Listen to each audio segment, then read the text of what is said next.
Halo semuanya, perkenalkan nama saya Sultan Adifa dengan NIM belakang 076.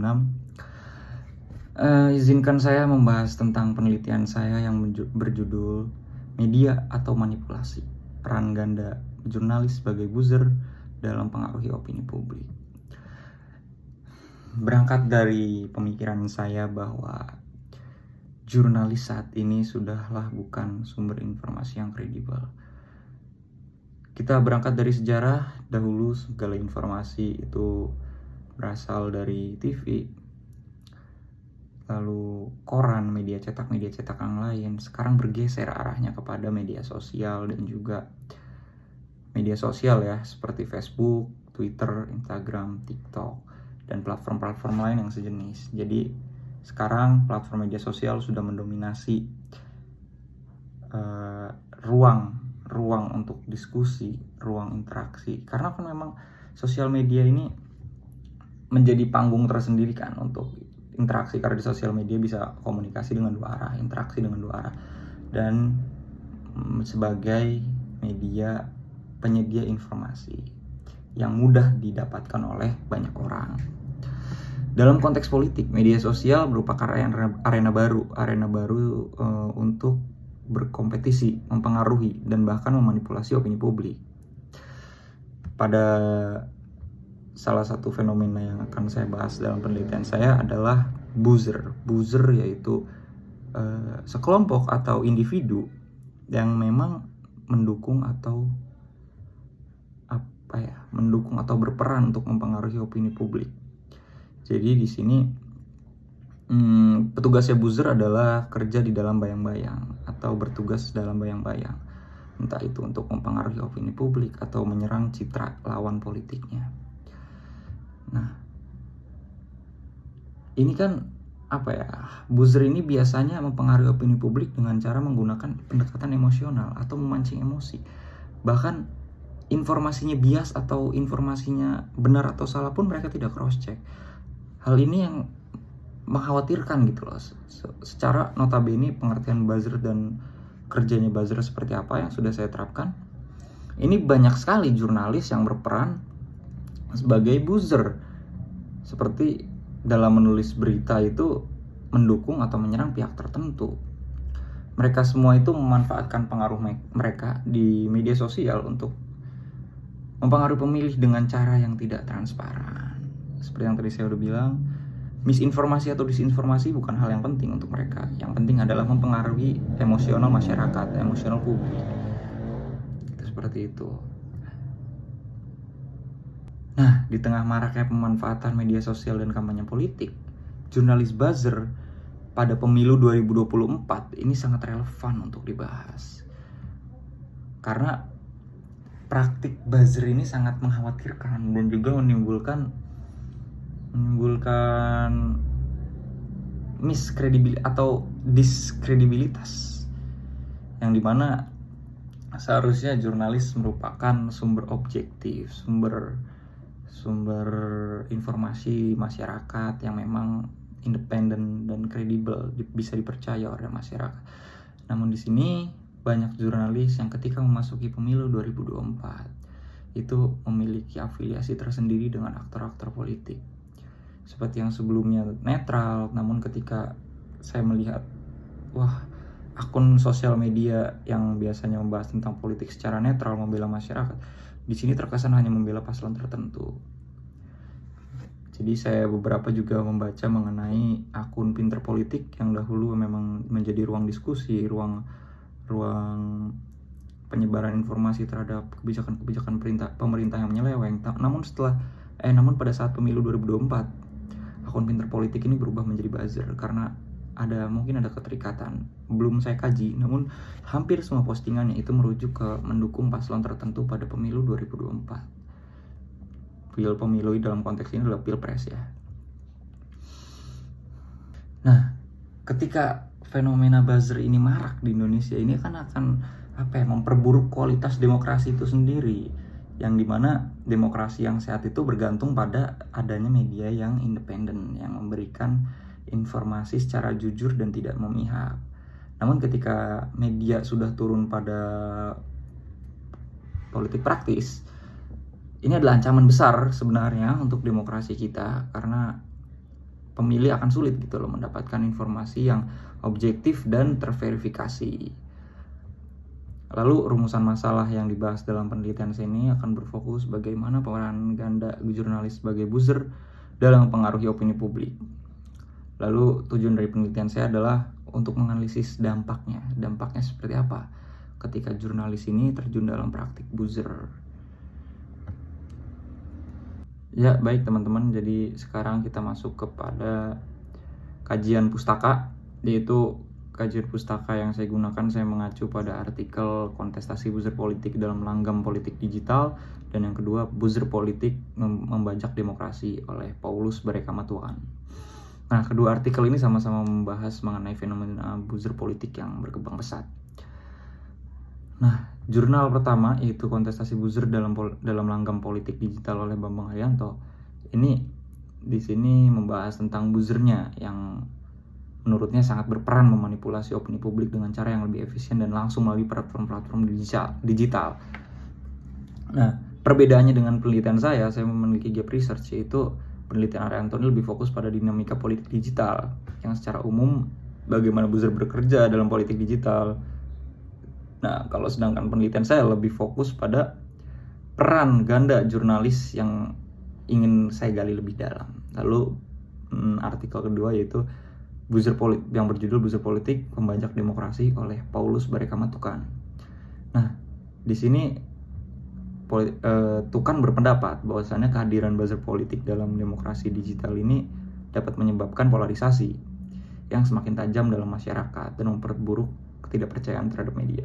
Nah, penelitian Tukan ini fokus pada dampak buzzer terhadap kualitas demokrasi. Sedangkan penelitian saya membahas dampak juga, namun lebih spesifik terkait etika jurnalisme. Kita masuk ke pembahasan bahwasannya ketika fenomena jurnalis yang merangkap menjadi buzzer ini sudah marak, ini akan mengkhawatirkan untuk masyarakat, untuk khalayak umum, bagaimana mereka mengonsumsi informasi publik yang misinformasi, yang memang tidak objektif, tidak kredibel, dan juga tidak netral. Jadi masyarakat hanya dicekoki oleh hal-hal yang seperti itu saja tanpa melihat hal-hal yang lain, seperti layaknya pelangi indah karena memiliki banyak warna, namun masyarakat hanya diberi satu warna. Jadi hal ini sangat tidak mencerminkan demokrasi, yang dimana demokrasi itu harus inklusif, semuanya ada gitu. Nah, dalam praktiknya jurnalis buzzer ini banyak sekali menggunakan teknik-teknik, yaitu teknik teknik manipulasi untuk mempengaruhi audiens yang tujuannya adalah untuk membentuk opini publik, seperti seperti peristiwa atau isu-isu yang sebelumnya sudah ada dinaikkan kembali oleh mereka biar menyoroti kesalahan-kesalahan kecil. Jadi audiens itu diarahkan bagaimana audiens itu harus melihat suatu peristiwa dan memilih sisi yang mendukung kepentingan politik dari buzzer ini. Jadi framing tadi. Lalu ada juga emotional appeal, yaitu pendekatan emosional yang digunakan oleh buzzer untuk manipulasi audiens, seperti isu-isu yang memobilisasi emosi, memancing hiruk tangis, dan juga memancing kemarahan. Itu digunakan oleh mereka, video-video yang mengisi konten-konten seperti itu. Lalu ada juga teknik pengalihan isu atau diversion.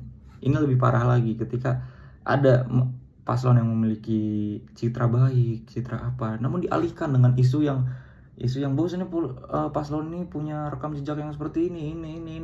Hal itu yang akan menjadi masyarakat, yang tadinya pengen milih si A malah jadi milih si B karena tadi nggak jadi yakin sama si A. Ini loh. Jadi ada teknik-tekniknya dalam melakukan buzzing ini. Saya juga akan menyoroti dampaknya pada pembahasan, yaitu dampak dari pengaruh jurnalis buzzer terhadap opini publik juga parah banget. Saya merasa bahwasanya pemilih di situ akan merasa dilema. Pemilih akan merasa, ini apakah informasi yang saya terima sudah benar atau ini hanya hoax atau apa? Jadi otomatis masyarakat di sini harus kerja dua kali, yaitu untuk meng-cross check meng-cross check hasil informasi yang didapatkan, kan ini sangat tidak mencerminkan etika jurnalistik yang dimana harus independen, kredibel, dan netral. Saya merasa bahwasannya informasi yang diterima di media sosial ini lebih sesuai dengan nilai-nilai emosi, lebih nilai-nilai pribadi gitu loh, dibanding nilai-nilai yang objektif. Jadi mementingkan perasaan. Ini juga dampak dari post-truth era. Post-truth era adalah era setelah kebenaran, yang dimana setelah kebenaran bukannya benar banget, malah menjadi abu-abu. Mungkin yang benar bisa jadi salah, yang salah bisa jadi benar. Itu adalah era post-truth, era yang sekarang sedang terjadi di media sosial dan juga di dunia asli. Hampir semua fakta bisa diputar balik, hampir semua kesalahan bisa diputar balik. Ini juga menjadi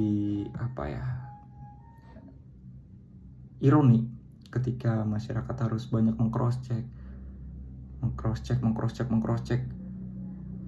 Malah sepertinya di sini masyarakat yang harus dibikin bingung dengan polarisasinya. Di sini kan akan membentuk polarisasi dan masyarakat akan bingung.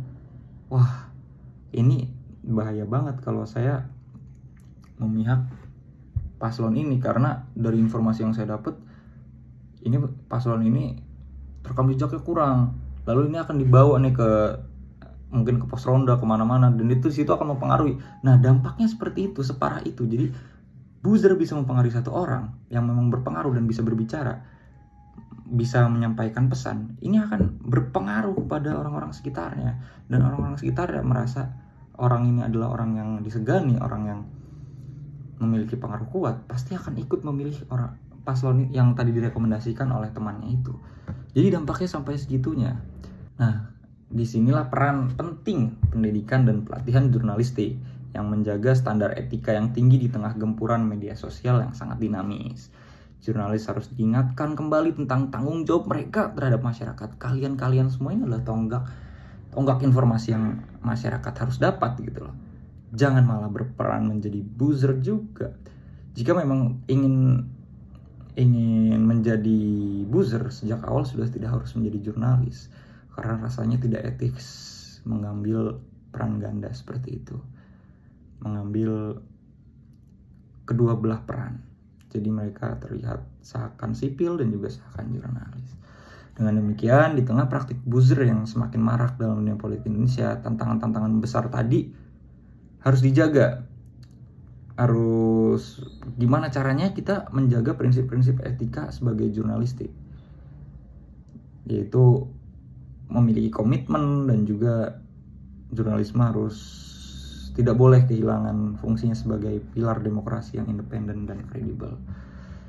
Lalu masuk kepada kesimpulan, yaitu di sini penelitian ini menunjukkan bahwa keterlibatan jurnalis sebagai buzzer politik memiliki dampak yang signifikan dalam membentuk opini publik. Mempengaruhi satu bisa mempengaruhi yang lain. Jadi jurnalis seharusnya berperan sebagai penjaga objektivitas dan kebenaran dalam menyampaikan informasi, kini malah terjun ke dalam praktisi politik melalui media sosial.